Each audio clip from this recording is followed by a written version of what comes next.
Dr. Murray Kim pressed her face against the cold metal window of Research Station Harmony 7. Below her, the planet Velthera spun slowly in the darkness of space. Its purple and green surface looked peaceful from up here. She knew better. Down there lived creatures that made grown soldiers shake with fear. The station buzzed with quiet activity around her. Other scientists moved through the halls like ghosts, avoiding her eyes. They whispered when they thought she could not hear, "Crazy Murray." The woman who thinks animals have feelings, the fool who nearly got herself killed. 6 months had passed. Since the Science Council rejected her research, 6 months since they called her theories about alien emotions complete nonsense. 6 months of eating alone, working alone, sleeping alone, in her tiny quarters, while the galaxy moved on without. Her Murray walked to her lab. The door hissed open to reveal rows of empty cages and silent equipment. Once, this place had been full of life. Small creatures from dozens of worlds had filled these spaces. Now she studied dead samples and old data files. The council had made sure of that. She sat at her desk and opened the morning reports. Mining operations on Velthara were expanding again. The Hegemony Corporation wanted more of the rare crystals that grew in the planet's caves. The local creatures kept attacking their workers. Everyone called it proof that the beasts were nothing but killing machines. Commander Jinwan Park's voice crackled over the station speakers. All research teams report to Bay 7 for morning briefings.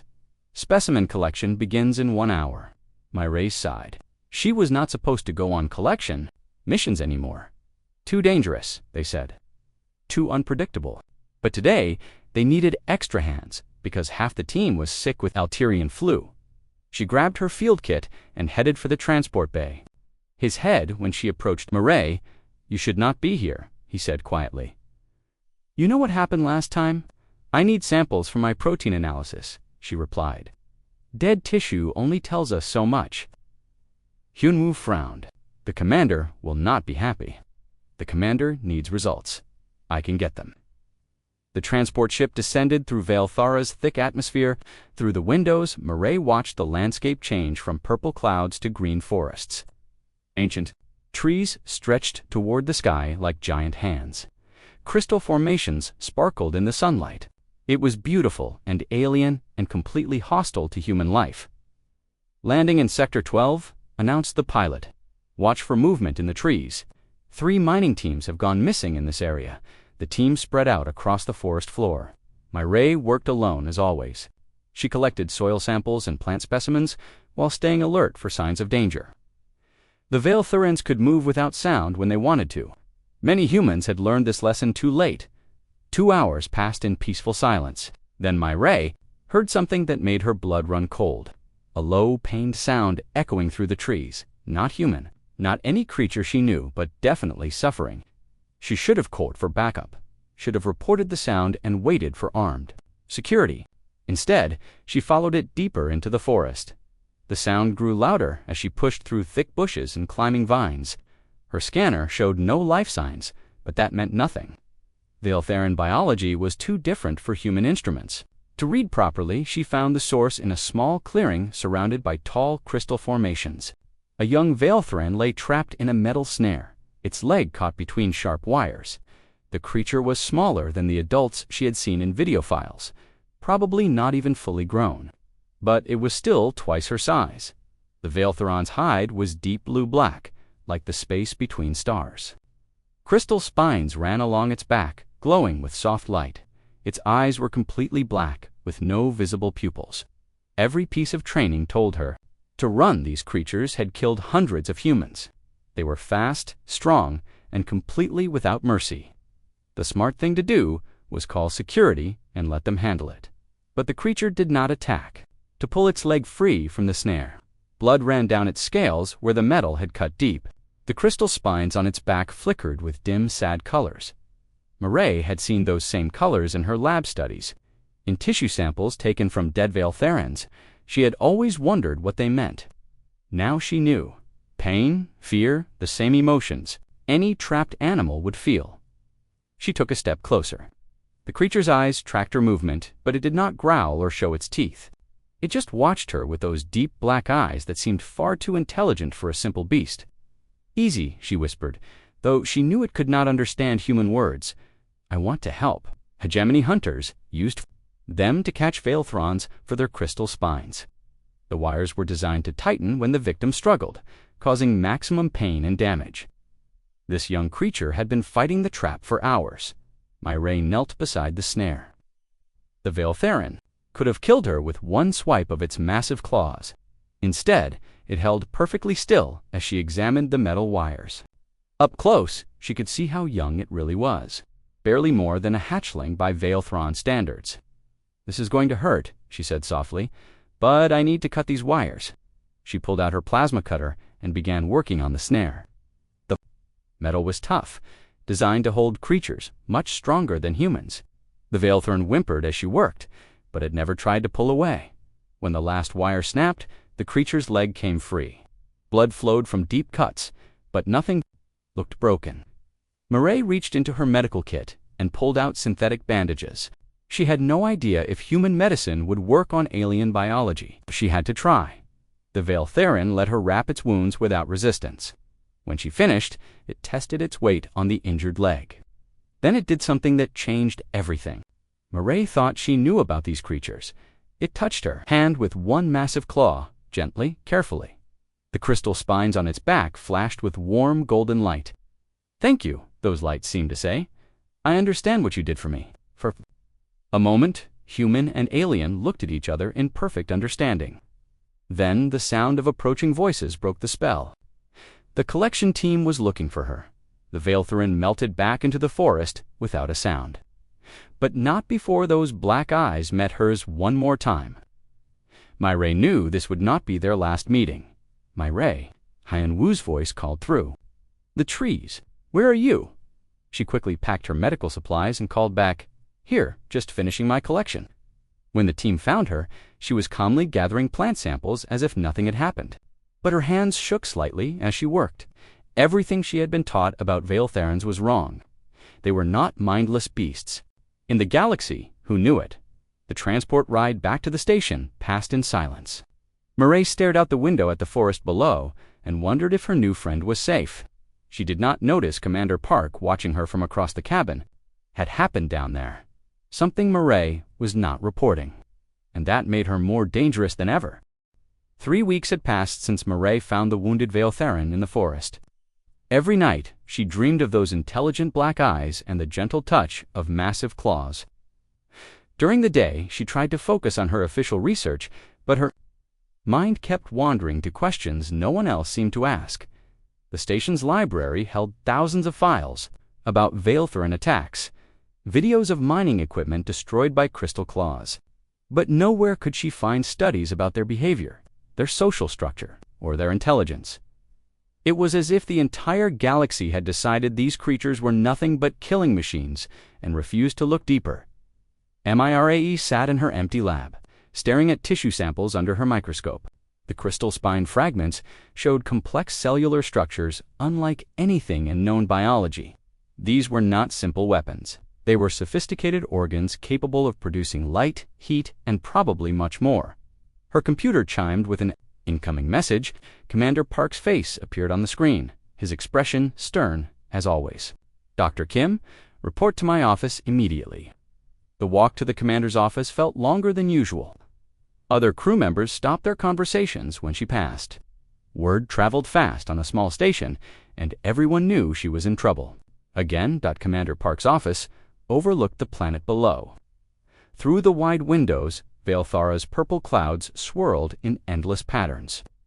The commander stood with his back to her, hands clasped behind his uniform jacket. "Sit down, Dr. Myrrhe," took the chair across from his desk. Park turned around, his weathered face showing no emotion. "I've been reviewing your field reports from last month's collection mission," he said. "They're incomplete." "I collected all required samples." "Sir, that's not what I mean." Park leaned forward. "You were gone for over 3 hours. Your team found blood on your equipment and tears in your field suit." Myrrhe kept her voice steady. "I encountered some thorny plants while collecting specimens. Nothing worth reporting." Thorny plants. Park's tone suggested he did not believe her. "Dr. Kim, you've been walking a dangerous line since your theories were rejected. I won't have you putting this station at risk. I'm not putting anyone at risk. Commander, aren't you? Park pulled up a holographic display. Mining accidents have increased 30% in Sector 12 since your last visit. The creatures are more active, more aggressive. Some of my people think you're connected to this somehow. Murray's heart raced, but she forced herself to look surprised. That's ridiculous. How could I influence wild animal behavior? Park studied her face for a long moment. I don't know, but I'm restricting you to the station until further notice. No more field missions. Commander, my research requires fresh samples. Your research is completed, Doctor. Murray left the office, with her hands clenched into fists. Being confined to the station meant she could not return to the forest, could not check on the young Vaeltherin she had saved. The thought of it alone, and possibly injured again, made her chest ache. That night, she lay in her narrow bunk and stared at the ceiling. Sleep would not come. Every time she closed her eyes, she saw those crystal spines flashing with golden light. A creature trying to say thank you in the only way it knew how. 2 days later, emergency alarms woke the entire station. All personnel to emergency stations, Commander Park's voice echoed through the halls. Bay 5, Murray pulled on her clothes and joined the crowd of people rushing toward the bay. Through the corridors, she could hear shouting and the sound of plasma rifles charging. Her blood turned cold. Someone was shooting at something in the docking bay. The crowd stopped at the security barriers. Beyond the energy fields, Murray could see armed guards surrounding something large and dark. Her heart stopped. A Vaeltherin crouched in the center of the bay, crystal spines glowing with angry red light. It was larger than the one she had helped, but she recognized the same deep intelligence in its black eyes. This creature was not attacking, it was searching for something. How did it get past our sensors? Someone whispered. Those things can't be detected when they don't want to be. Another voice replied. Security Chief Yunji Nam stood behind the energy barrier, speaking into a radio. All units maintain position. Do not engage unless it attacks first. The Vaeltherin's head turned slowly, scanning the crowd of humans pressed against the barriers. A scent. Then those black eyes found Murray through the crowd, and the angry red light in its spines shifted to soft gold. Murray's breath caught in her throat. This was not the same creature she had saved, but somehow it knew her. The crystal spines pulsed.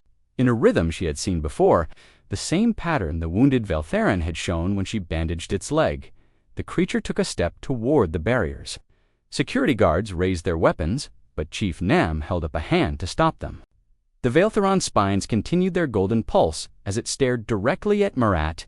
Then Dr. Han Wuli grabbed her arm. Murat, we need to get you out of here. That thing is looking at you. It's not going to hurt anyone, she said quietly. How can you possibly know that? Before she could answer, the Vaeltherin did something that shocked everyone watching. It placed a small object on the bay floor and stepped back. Then it turned and walked calmly toward the open hangar doors that led to space. Don't let it escape. Someone shouted, but Chief Nam was already moving toward the object the creature had left behind. She picked it up carefully, holding it so everyone could see. It was a crystal formation, perfectly clear and shaped like a flower. Beautiful and obviously crafted by intelligent hands, the Vaeltherin paused at the hangar entrance and looked back one more time. Its spines flashed once in golden light, and then it was gone. Disappearing into the darkness between the stars, the crowd began to disperse. People talking excitedly about what they had witnessed, staring at the empty space where the creature had been. It brought you a gift, Hyunwoo said beside her. But why? I don't know, Murray lied. Over the next week, more incidents occurred. Vaeltherins appeared near mining operations, but instead of attacking, they left crystal formations and strange metal objects. The miners called them threats, but Murray saw them for what they really were, gifts, attempts at communication. Vaeltherin she had saved was telling its people about the human who had helped it. They were trying to make contact the only way they knew how. But the galaxy was not ready to see it that way. Sang-Min Choi, the Hegemony Corporation's head of mining operations, arrived on the station 3 days later. He was a thin man with cold eyes who spoke of the Vaeltherans like they were nothing but obstacles to profit.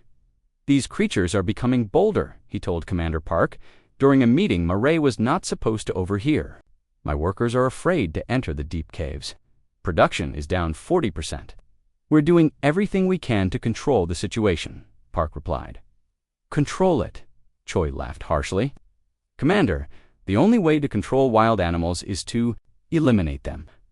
I have authorization from the Colonial Authority to begin hunting operations. Hunting operations, systematic extermination, will clear out their nesting areas and kill any adult specimens we find. The planet will be safe for proper development within 6 months.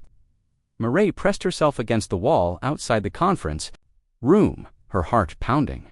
They were going to kill them all, the intelligent feeling creatures who were only trying to communicate. That night, she made a decision that would change everything. She disabled the security sensors in Docking Bay 7 and took a maintenance shuttle down to the planet's surface. If the Veiltherans wanted to make contact, she would meet them halfway. The shuttle landed in the same forest clearing where she had first encountered the wounded creature. Murray stepped out into the alien night, surrounded by the sounds of an unknown world. Crystal formations glowed softly in the darkness, providing just enough light to see Dot. She did not have to wait long. The young Veiltheran emerged from the tree line. It was larger now, its crystal spines brighter and more complex. But those same intelligent black eyes looked at her with what could only be recognition and joy. Behind it came others. Adults with massive crystal crowns and smaller juveniles with spines that flickered like stars. An entire family group watching her with curious eyes. Myrrhe knelt on the forest floor and held out her empty hands. The young Veilthrin approached slowly, touched her fingers with one gentle claw, and began to glow with the warmest light she had ever seen. For the first time in months, Dr. Murray Kim did not feel alone. Murray returned to the station before dawn, her mind filled with wonder and her heart heavy with fear. They created beautiful crystal sculptures and cared for their young with the same tenderness any human parent would show. But now she faced an impossible choice. How could she save them without revealing her secret meetings? How could she make others understand what she had learned? The answer came 3 days later in the worst possible way. Emergency sirens woke the station at 0400 hours. Red lights flashed in the corridors as crew members rushed to their posts. Murray pulled on her uniform and ran toward the command center. Her stomach twisted with dread. Commander Park stood before the main display screen, his face pale with shock. The image showed twisted metal and scattered equipment in what had once been Mining Station Beta 7. Bodies lay among the wreckage, their mining suits torn open by massive claws. The attack happened during the night shift change, and felt her world crumble. This was not the work of the gentle creatures she had met in the forest. This was savage, brutal, mindless killing. Before more humans die, sir, a young technician called out, "We're receiving a priority transmission from Galactic Command." The screen changed to show Admiral Soyin Yoon, her stern face framed by the gold insignia of the Tribunal Authority. It's Commander Park. Command center fell silent. Every person in the room turned to stare at Murray. She felt the blood drain from her face as the Admiral continued speaking. Dr. Kim has been observed making unauthorized contact with hostile alien species. Trial. Commander Park's hand moved to his sidearm. Dr. Kim, you're under arrest. This is insane, Myrrhe said, but her voice sounded weak, even to her own ears. I never encouraged any attacks. Then explained the increased creature activity since your arrival. Choi stepped forward, his cold eyes gleaming with satisfaction. Explain why every mining accident happens in areas where you've conducted research. Security guards moved to flank her. Even Hyunwoo avoided her. AIS, I've done nothing wrong, she insisted, as the guards placed restraints on her wrists. Those creatures are intelligent beings. They're not monsters. 17 dead humans would disagree. Admiral Yoon's voice cut through the room. Commander Park, Dr. Kim is to be held in isolation until transport arrives. No visitors, no communications. The cell in the station's detention area was barely large enough for a single bunk and a waste facility. Murray sat on the thin mattress and stared at the metal walls. Somewhere down there, her friends were probably wondering why she had not returned to the forest. Hours passed, like years. Occasionally, guards brought her meals that tasted like cardboard. No one looked at her except to check that she was still alive. On the second day, Dr. Hyunwoo Lee appeared outside her cell. He looked tired and troubled, holding a datapad in his shaking hands. The transport arrives tomorrow, he said quietly. Murray, They want me to testify against you. Will you? She asked. I don't know. Did you make contact with those creatures? Murray looked into the eyes of her oldest friend and made another impossible choice. Hyunwoo closed his eyes and sighed. Why? Why would you risk everything for monsters? Because they're not monsters. They killed 17 miners. I know, but there has to be more to it. The Veilthrons I met would never do something like that unless they were desperate or defending themselves. The evidence says otherwise. Hyunwoo left without another word. Murray curled up on her bunk and tried not to cry. Tomorrow she would face the tribunal. On schedule, it was a military vessel, cold and efficient, designed to carry prisoners across the galaxy. Murray spent the time in a cell even smaller than the one on Harmony 7. Through the porthole, she watched stars streak past and wondered if she would ever see Veilthera again. Tribunal Station was a massive structure that floated in the space between star systems. It served as the galaxy's Supreme Court, where the most serious crimes were judged by panels of experts from dozens of worlds. Across known space, Judge Soyeon Yoon presided over Moray's hearing in a chamber that could hold 1,000 spectators. The curved walls displayed images of the destroyed mining station, while prosecutors read charges in voices that echoed through the vast space, of encouraging hostile behavior in a species classified as extremely dangerous, of causing the deaths of 17 innocent human beings through her reckless actions. Murray sat in the defendant's box, flanked by court-appointed guards. She had been given a lawyer, but the man seemed more interested in his datapad than in her case. The prosecution called witness after witness. Commander Park testified about her suspicious behavior and unauthorized field trips in areas where Murray had worked. Then came the testimony that broke her heart. Professor Dong-Yoon about her dangerous obsession with alien life forms. Dr. Kim has always been prone to anthropomorphizing non-human species, he said in his careful academic voice. She attributes human emotions and motivations to creatures that operate on pure instinct. In your professional opinion, the prosecutor asked, did Dr. Kim's actions contribute to the mining station attack? The creatures gave them a tactical advantage and encouraged their natural aggression toward humans. Even her research assistant, Ji-won Seo, was called to testify. The young woman who had once looked up to Murray now described her as unstable and obsessive. She called them beautiful, Ji-won said, her voice barely above a whisper. She said we didn't understand them. Everyone she had ever trusted had abandoned her. The galaxy had decided she was a traitor who had caused the deaths of innocent people, but the worst was yet to come. On the morning of the 4th day, news reports began flooding in from Veilthera. The Galactic Defense Force had launched a full-scale military operation against the Veiltheran population. Murray had come to love were fighting for their lives against the combined might of human civilization. And it was all because of her. Judge Yoon called for a recess, but Murray barely heard her. Through the courtroom's windows, she could see news, feeds showing Veiltheran bodies scattered across burning forests. The gentle creatures who had brought her crystal flowers were being hunted to extinction. Her lawyer leaned over and whispered, "The prosecution is offering a deal. Years in prison." Murray stared at the images of destruction on the news feeds. 20 years was a lifetime, but it was better than execution. And maybe, if she was lucky, some of the Veilthrons would survive long enough for her to find a way. "To save them, I'll take the deal," she said quietly. But as she spoke the words, alarms began blaring throughout Tribunal Station. Emergency lights flashed red, and security guards rushed toward the exits. Something was happening, something that would change everything. Through the chaos, Murray heard a voice she recognized. Commander Park was shouting into his communicator, his face pale with shock. Confirmed. Multiple Veilthron ships approaching the station. They were risking everything to save the human who had shown them kindness. Through the courtroom windows, Murray watched massive living vessels that looked more like crystal mountains than spacecraft. They moved with impossible grace, their surfaces glowing with the same soft light she had seen in the forest.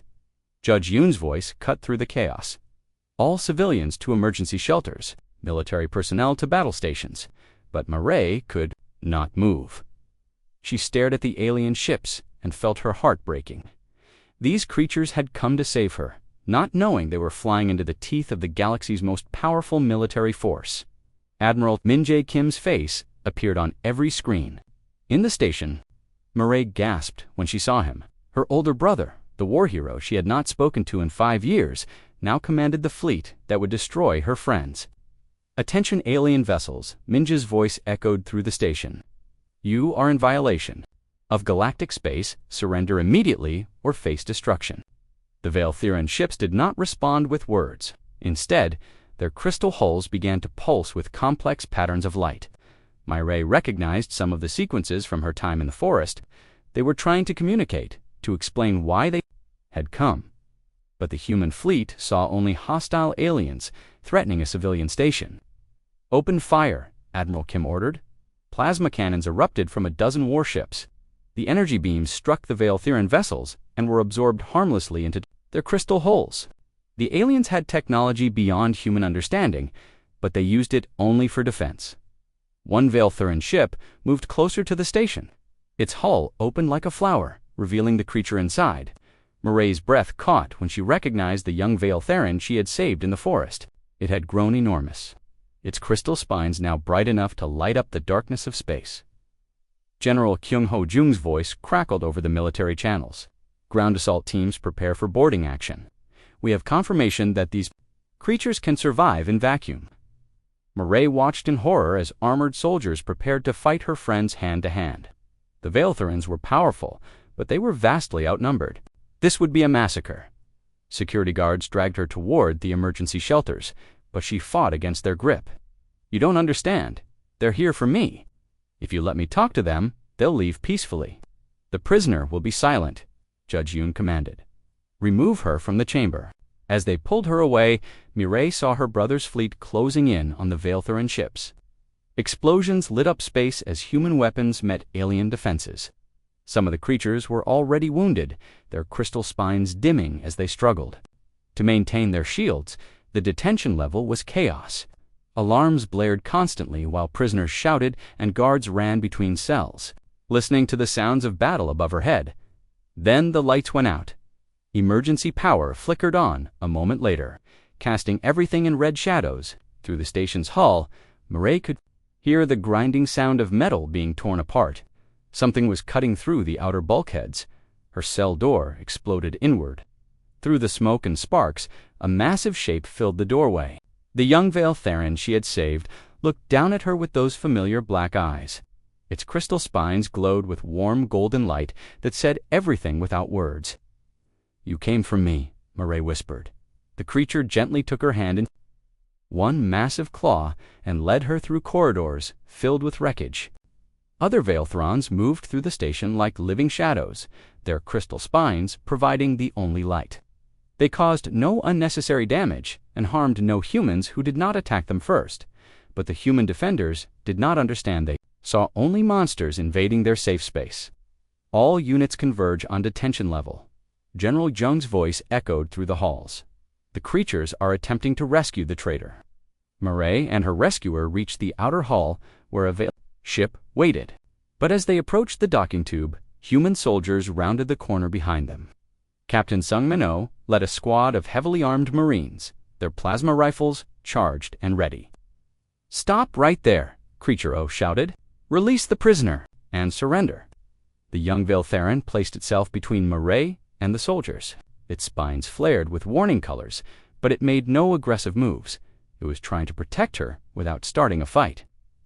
"Please," Murray called to the soldiers, "don't shoot. It's not trying to hurt anyone. Step away from the alien doctor," Captain O ordered. "That's a direct command. I won't leave it. These creatures are my friends' friends." Lieutenant Jae-Yan Moon raised his rifle. "That thing is a killer. It destroyed our mining stations." "No," Murray said firmly. "You're wrong about them. You're wrong about everything." The standoff stretched for long seconds.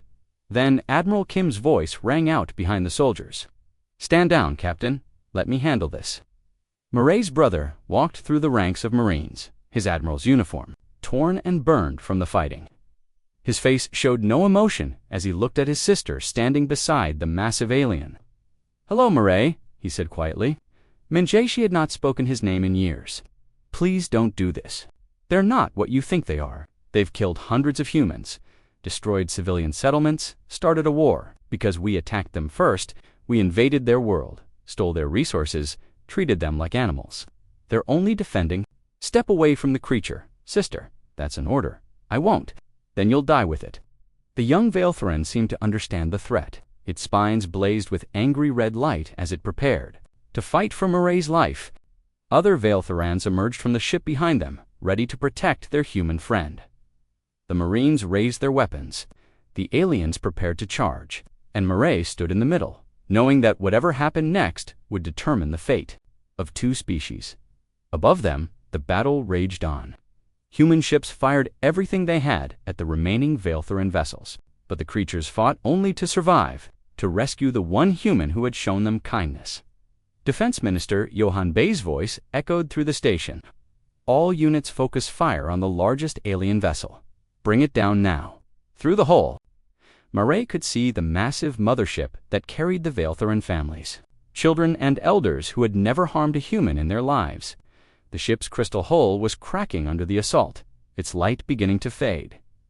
"They're dying," she whispered. "You're killing innocents." "They're not innocent," Minjay replied coldly. "They're aliens. They're not like us." "You're right," Marae said, tears streaming down her face. "They're better than us. They came here to save one person, knowing they would probably die. When did we become the monsters?" The question hung in the air as weapons powered up and the fate of two species balanced on the edge of extinction. In the vacuum outside, Veiltharan children cried for their parents in languages humans had never bothered to learn. The war had begun, and it would only end when one species lay dead among the stars. The standoff in the docking tube stretched like a wire about to snap. Marae stood between her brother's soldiers and the young Veiltharan, who had risked everything to save her. Arrived to join the fight. "Last chance," Marae, Admiral Kim said, his weapon drawn. "Step away from the creature." "His name is Corvash," she replied, placing her hand on the alien's massive arm. "And he's more family to me than you've ever been." Something flickered in her brother's eyes. Hurt, maybe, or anger. "You choose them over your own species. I choose what's right over what's easy." The moment stretched toward violence. Then alarms began screaming throughout the station. A new voice cut through the chaos, filled with panic. "Admiral, we have a problem. The largest alien ship is heading directly for us. Collision course, impact in 30 seconds. Through the transparent sections of the docking tube, they could see the massive Veiltharan mothership approaching. Its crystal hull was shattered in bleeding light, but it still moved with purpose. All hands brace for impact. Someone shouted over the speakers. The mothership struck Tribunal Station like a mountain falling from the sky. The collision threw everyone to the deck as entire sections of the station tore apart. The lights flickered and died, leaving only the glow from Corvash's crystal spines. When the shaking stopped, half of Admiral Kim's Marines were unconscious. More Veiltharans had entered the station through the wreckage of their ship. Marae helped her brother stand up. Blood ran from a cut on his forehead, but his eyes were clear. "Why did they ram us?" he asked. "It's suicide." "Because that's what parents do," Marae said quietly.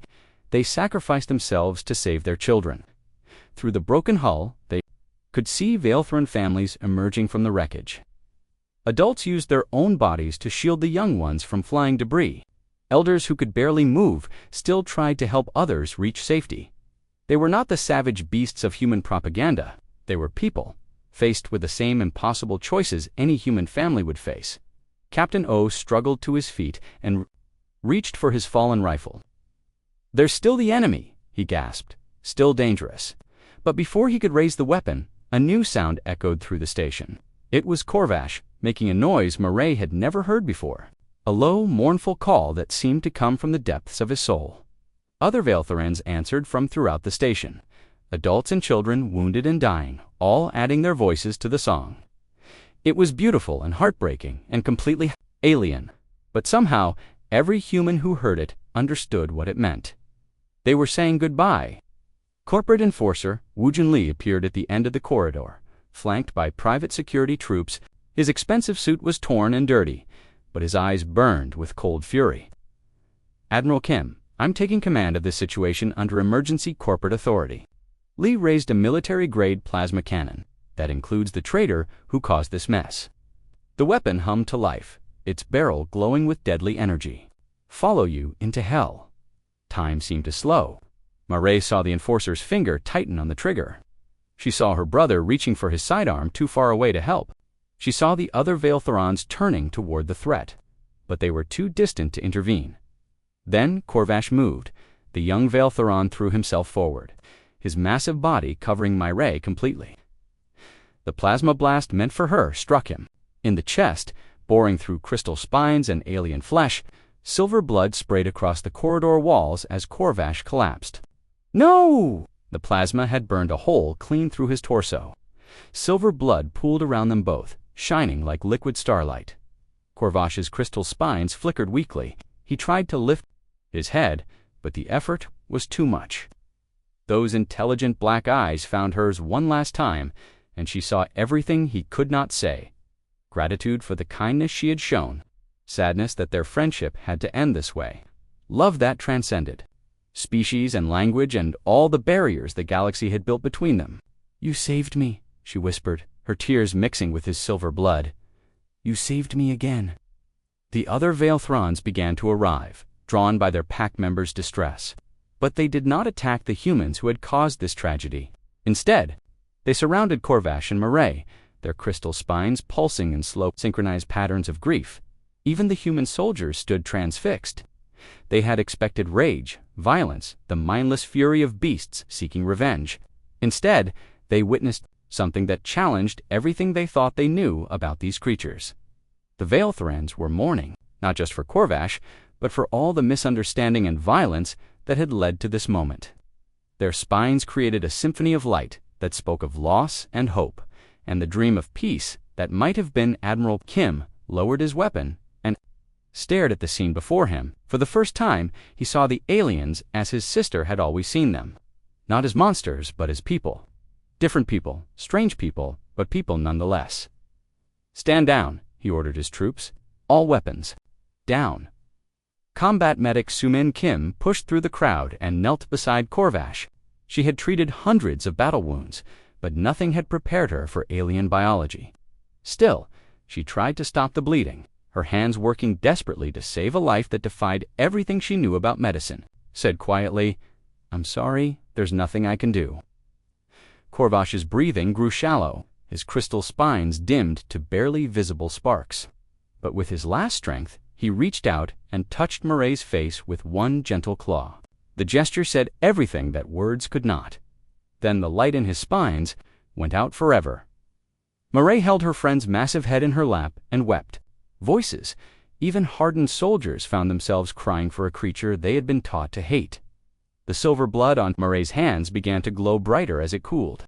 She looked down at the luminescent patterns it made on her skin and realized that Corvash's sacrifice had given her something precious. Proof that could not be denied or ignored. Evidence that these creatures had souls. Lieutenant Moon knelt beside her.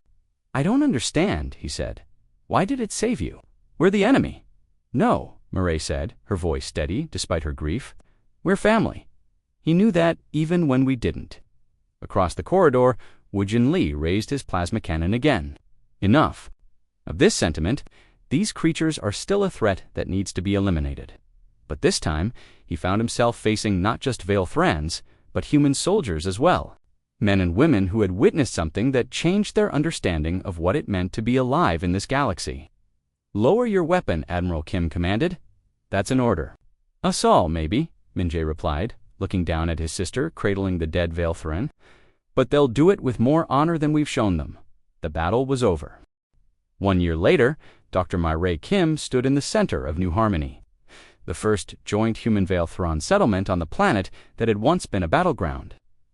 The morning sun shone through crystal trees that the Veilthrons had grown from the silver blood of their fallen heroes.